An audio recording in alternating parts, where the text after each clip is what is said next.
Oke, saudara-saudara baik, saudara-saudara. Kita mulai perkuliahan ini. Jadi ini tingkat pengembalian yang diharapkan dan biaya modal yang merupakan prinsip-prinsip dasar dari cost of capital ya.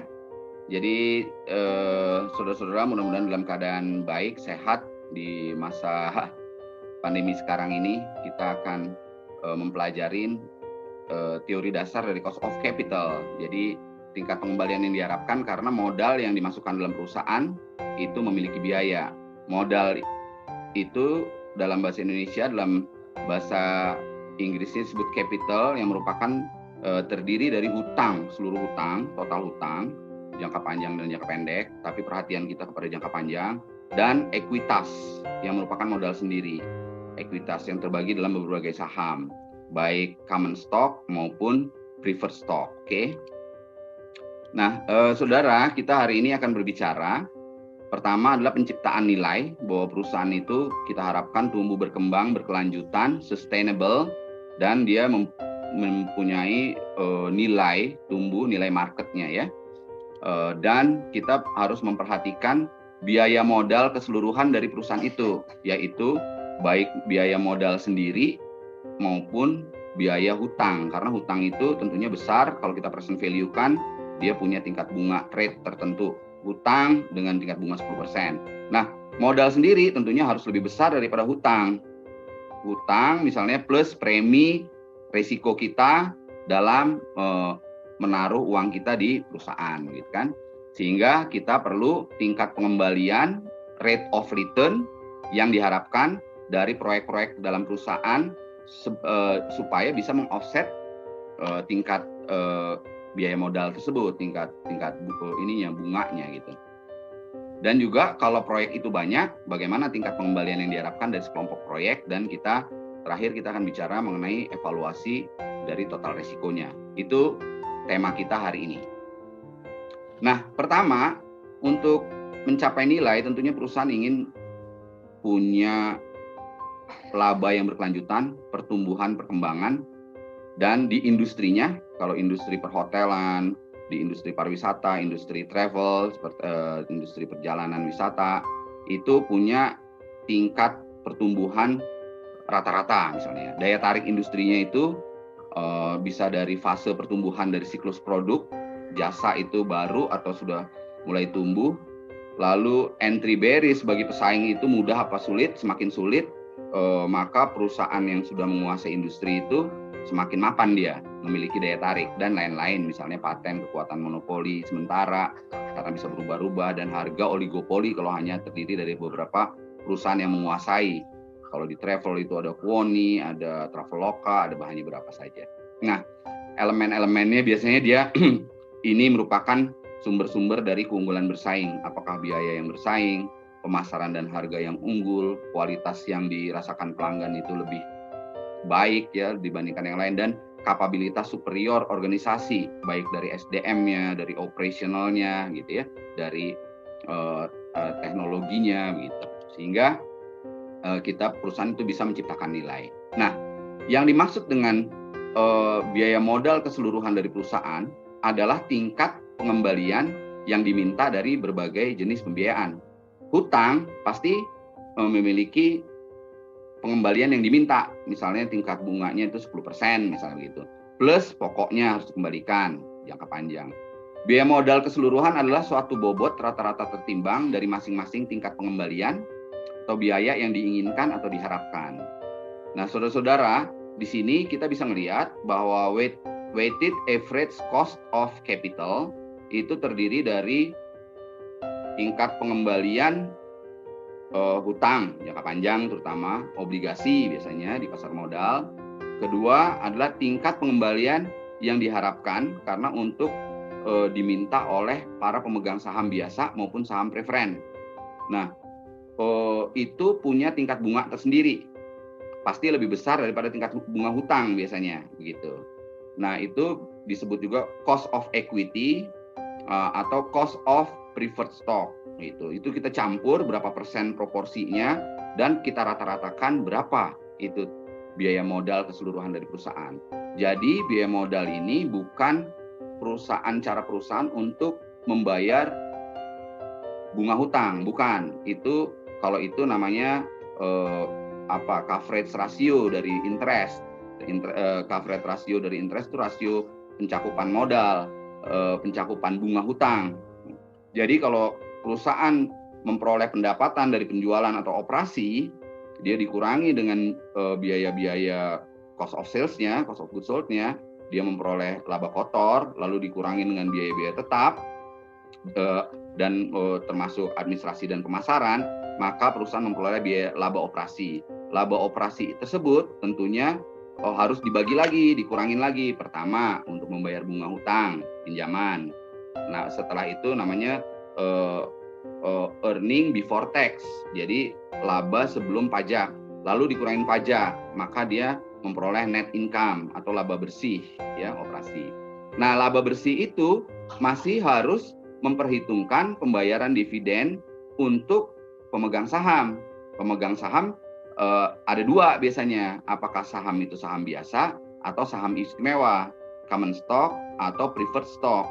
Nah, itu berbeda-beda. Saham preferred stock biasanya sejumlah tetap dari bagian dana yang ditaruh di perusahaan dalam bentuk preferred stock. Sedangkan common stock tergantung dari kebijakan dividen yang ingin diterapkan oleh perusahaan gitu.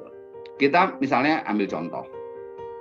Bagaimana nilai pasar dari pembiayaan jangka panjang? Nilai pasar artinya yang diperjualbelikan sekarang merupakan surat berharga dari perusahaan. Utang, obligasi misalnya itu kan dijualbelikan. Lalu saham preferen misalnya bisa dijualbelikan, saham biasa juga bisa dijualbelikan di capital market.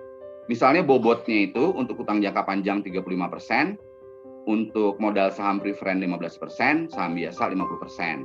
Total 100%, kita mudahkan saja misalnya modalnya itu 100 miliar, perusahaan ini memiliki, katakanlah perusahaan ini PT Bola Basket misalnya, yang memproduksi bola basket misalnya, Mikasa atau apa itu.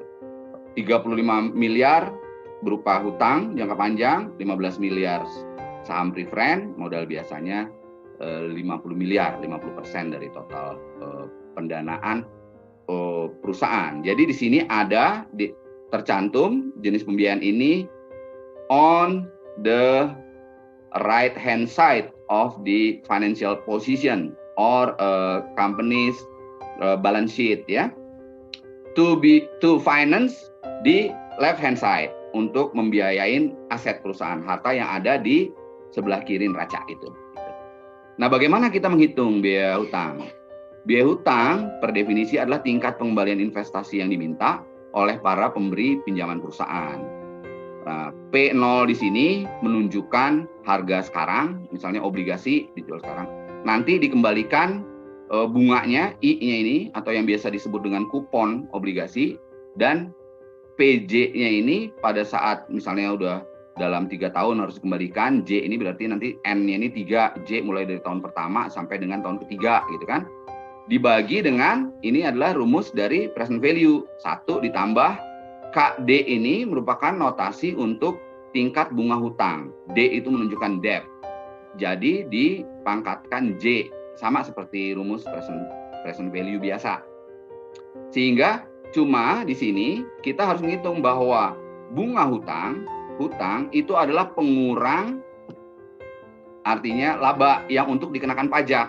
Jadi dengan adanya hutang, kita bisa menghemat pembayaran pajak. Pajak kita lebih kecil. Oleh karena itu, tingkat bunga yang sesungguhnya dihitung sebagai KI interest yang sesungguhnya, yaitu KD dikali 1 min tax. Kan misalnya EBIT, earning before interest and tax, misalnya kalau dia tidak ada membayar interest, masa tax-nya besar. Tapi dengan adanya hutang, dia dikurangin dulu dengan interest, sehingga earning before tax-nya lebih kecil, sehingga penerapan pajaknya juga lebih kecil gitu. Nah, kita ambil contoh misalnya penentuan biaya hutang. Misalkan PT Bola Basket, kita singkat BB, memiliki hutang obligasi tanpa kupon, berarti dia tidak membayar bunga, tapi dengan nilai nominal 10.000. Obligasi BB tersebut saat ini diperdagangkan dengan harga 3.855,4 misalnya, dengan jatuh tempo 10 tahun. Jadi setelah 10 tahun lagi, pinjaman obligasi yang merupakan hutang perusahaan akan dibayar sebesar 10.000. Sekarang dijualnya cuma 3.800 di pasar gitu kan. Nah, pajak perusahaan BB corporate tax-nya kita asumsikan misalnya 40%. Maka berapa KD ini kan seperti perhitungan dalam IRR kan, bahwa 3.855 yang utang sekarang nanti akan dibayar 10 tahun kemudian 10.000. Berarti sebenarnya berapa dia bunganya, KD-nya itu kalau dipangkatkan 10. Maka dia dengan mudah, kita dengan menggunakan Excel saja, nggak perlu dengan kalkulator, dia akan mendapatkan bahwa KD itu adalah 10%. Tetapi jangan lupa, saudara, bahwa di sini ada unsur tax shield, ya, ada penghematan pajak.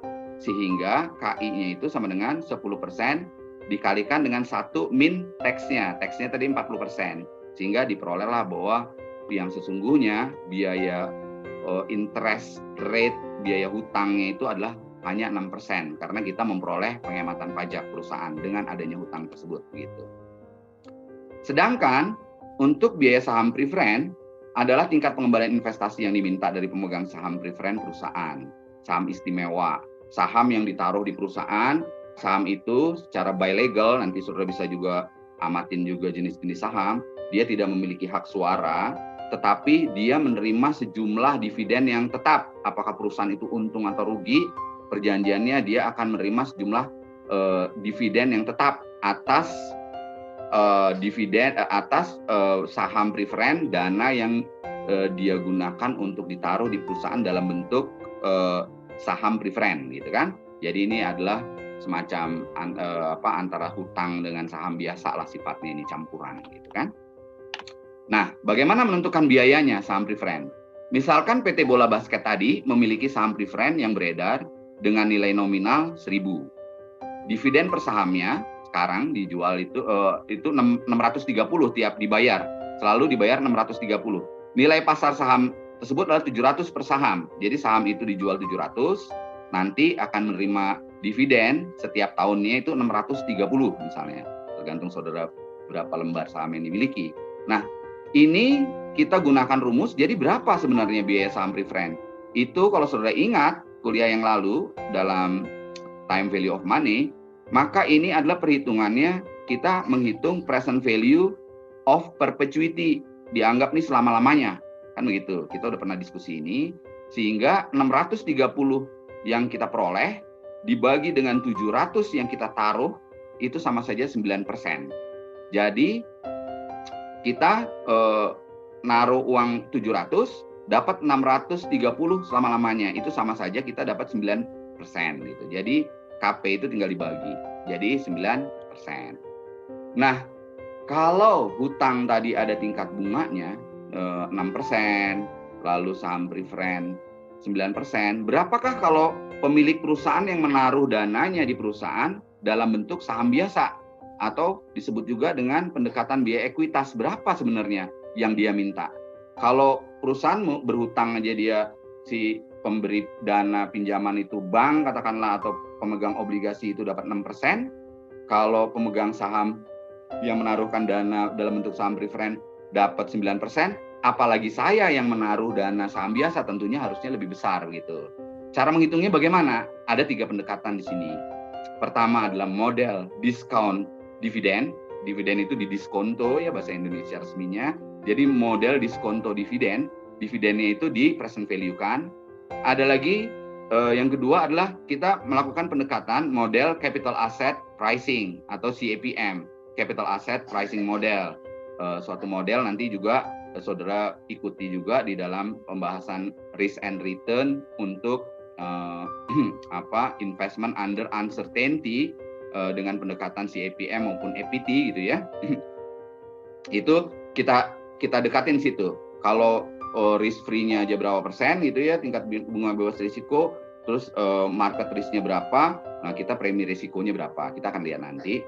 Dan juga biaya hutang sebelum pajak plus premi risiko. Maksudnya kalau hutang saja tadi dapat 10% katakanlah begitu, atau 6% atau 9%, apalagi pemegang saham ekuitas, harus ditambah dong dari biaya hutang tersebut. Itulah yang disebut dengan premi risiko, sebagai premi dia mau menaruhkan dananya di perusahaan dalam bentuk kepemilikan saham gitu. Pertama adalah model diskonto dividen. Biaya model ekuitas KE merupakan tingkat diskonto yang menyamakan present value dari semua pembayaran dividen yang akan datang dengan harga pasar saat ini dari saham. Jadi harga saham saat ini itu biasanya dia memperoleh dividen tuh tahun pertama D1, tahun kedua D2, sampai seterusnya sampai tak terhingga.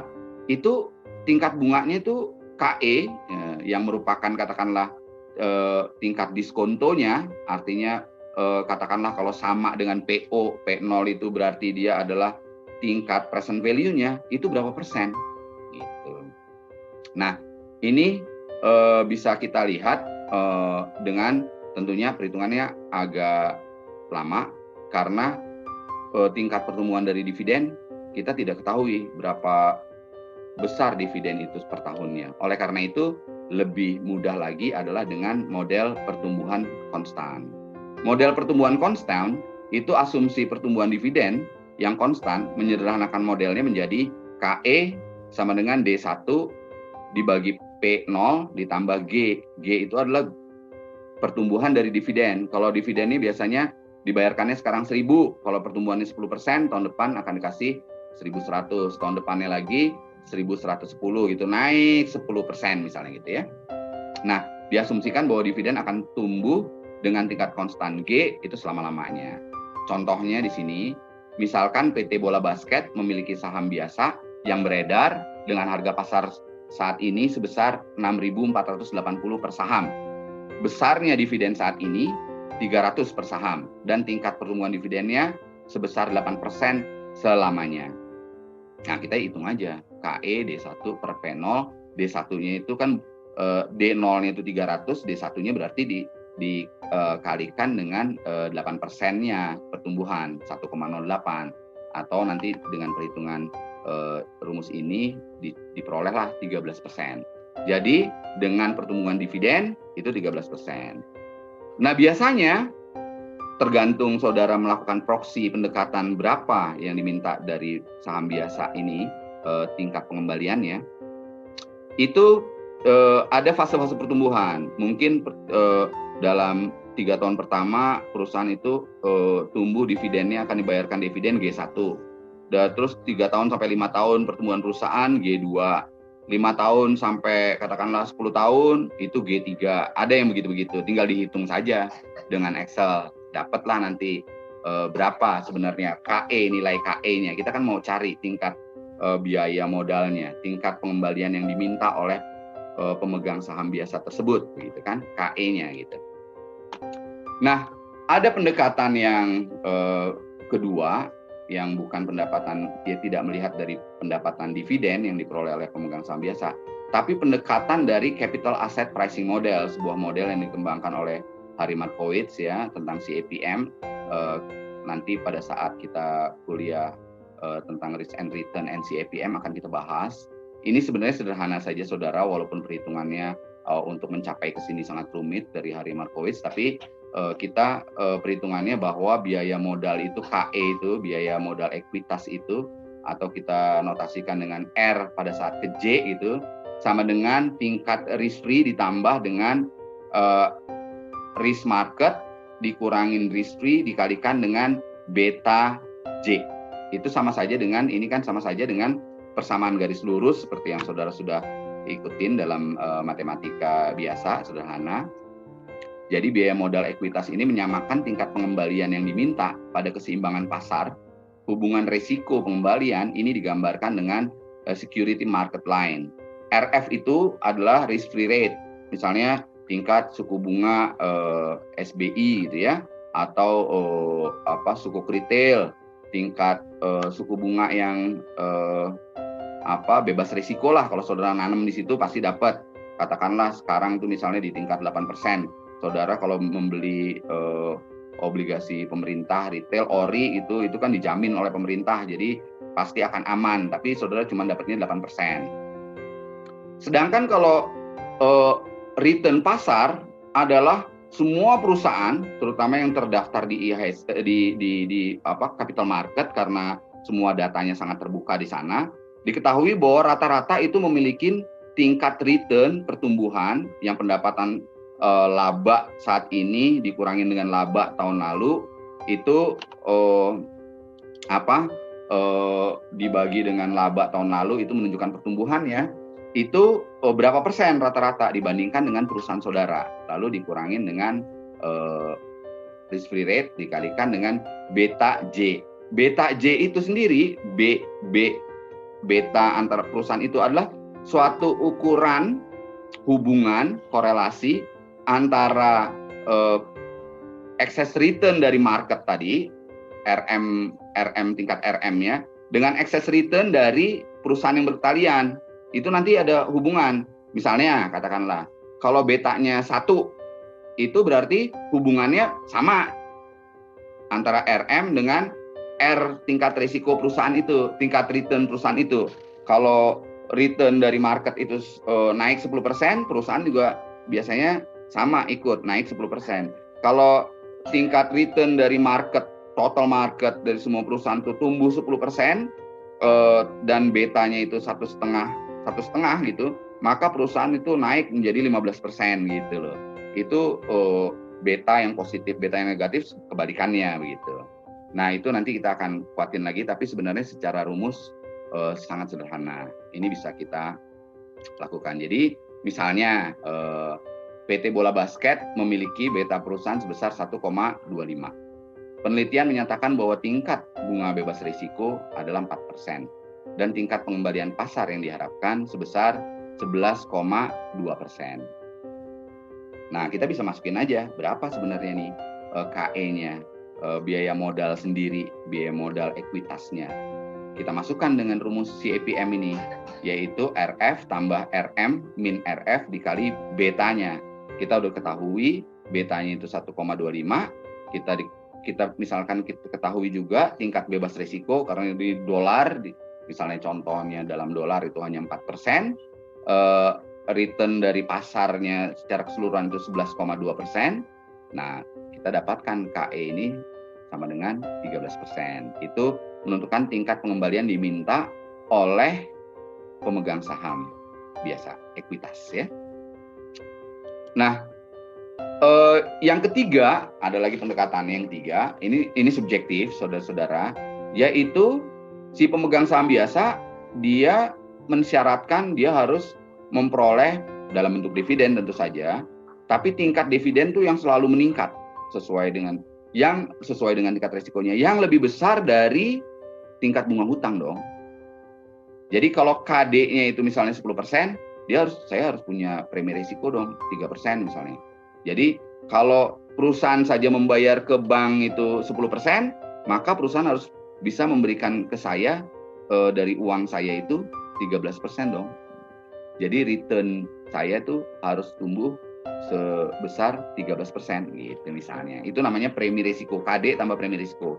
Premi risiko ini tidak sama dengan premi risiko pada CAPM. Jadi tidak sama dengan RM min RF kali beta, tidak. Ini premi risiko ini adjustment saja yang merupakan syarat dari pemegang saham biasa. Jadi dia merupakan penjumlahan dari biaya hutang sebelum pajak dan suatu premi risiko pada pengembalian yang diminta untuk saham biasa setelah hutang. Gitu. Jadi sederhana sekali. Misalkan PT Bola Basket ini umumnya menambahkan premi 3%. Umumnya berarti ini adalah preferensi dari investor sebagai pemegang saham biasa pada biaya hutang sebelum pajak. Maka KE bisa dihitung di sini 13%. Gitu. Nah, perbandingan ketiga metode biaya ekuitas itu dari model pertumbuhan konstan, dividennya itu tingkatnya itu konstan, misalnya gitu kan, kayak tadi, itu didapat angka 13%. Cara menghitung dari CAPM didapat 13%. Cara menghitung dengan biaya bunga dan premi risiko juga 13%. Ini hanya contoh saja, saudara-saudara. Biasanya tentu ketiga metode tersebut hasilnya tidak selalu sama. Ingat, dalam keuangan, dalam rumus keuangan, kita banyak proksi yang kita lakukan untuk menghitung persentase ini karena banyak juga mengenai risk appetite, tentang proksi-proksi subjektif, sehingga kita masih dalam bentuk garis besarnya saja. Tapi saudara harus tahu bahwa ini ada biaya hutang. ini ada biaya saham preferred, ini ada biaya saham biasa. Kalau kita berhutang aja kita harus komit mengembalikan hutang itu dengan tingkat bunga 10% misalnya, maka kalau apalagi ada orang yang naruh di perusahaan kita, naruh dana, naruh saham biasa, ya tentunya kita harus memberikan tingkat pengembalian yang lebih besar dong dari 10%, itu logikanya di situ gitu. Dibandingkan kalau kita mengembalikan dana yang dari bank begitu. Nah, tingkat pengembalian yang diminta itu biasanya disebutnya dalam bahasa Inggris required rate of return gitu. Sedangkan kalau tingkat pengembalian yang diharapkan di sisi pemegang saham itu biasanya disebut dengan expected rate of return gitu. Jadi yang kita bahas di sini adalah return, saudara-saudara, bukan laba, tapi pertumbuhan laba yang akan dikembalikan kepada pemegang saham berupa dividen dan pertumbuhan dividennya. Jadi return itu adalah dividen yang diterima tahun ini itu tumbuhnya berapa persen. Cara mengukurnya bagaimana? Dalam risk and return ini kita akan pelajarin juga.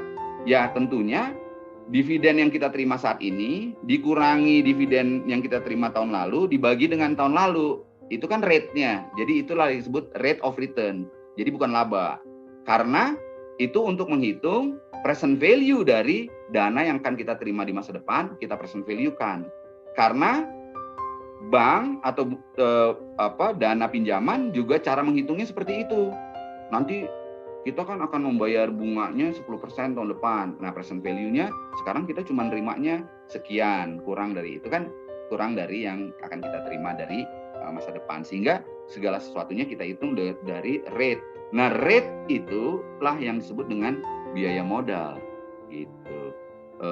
Yang disebut dengan biaya modal yang harus di-offset oleh rate of return-nya atau pengembalian yang diminta, begitu ceritanya saudara-saudara.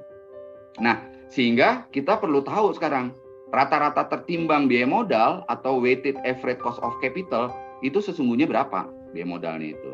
Kita jumlahin aja semuanya nih, penjumlahan sigma X1 sampai ke N, KX ini adalah bagiannya dan weighted-nya. Kita tahu tadi dalam contoh sebelumnya bahwa 35% itu dibiayain oleh hutang perusahaan ini, dari 100 miliar kan 35 miliar.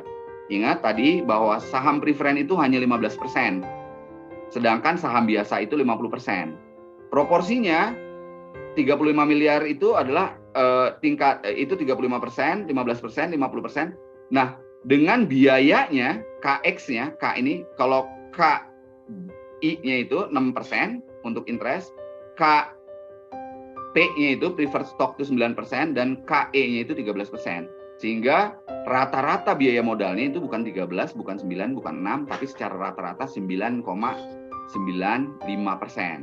Nah, oleh karena itu pertumbuhan perusahaan, labanya yang akan dibayarkan untuk dividen dan sebagainya kan, laba operasi yang sebelum bunga dan pajak atau EBIT itu kan kita siapkan untuk membayar bunga bank.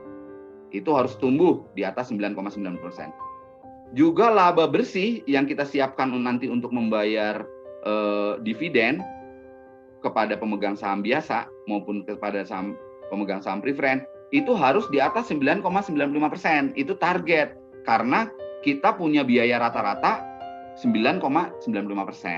Itulah artinya cost of capital, biaya modal ini yang harus di-offset dengan tingkat pengembalian yang diminta oleh mereka-mereka yang menaruhkan dananya di perusahaan. Atau required rate of return, required yang diminta gitu.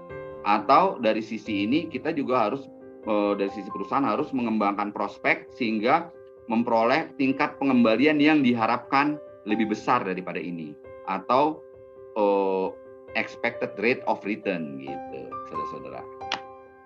Nah, kita punya keterbatasan. Keterbatasannya itu akan kita bahas sebentar. Kita karena ini sebentar lagi akan terputus dan akan saya ulangi lagi ya ininya Zoom-nya. Saya ulangin lagi nanti ke Pak Indra, akan saya berikan linknya.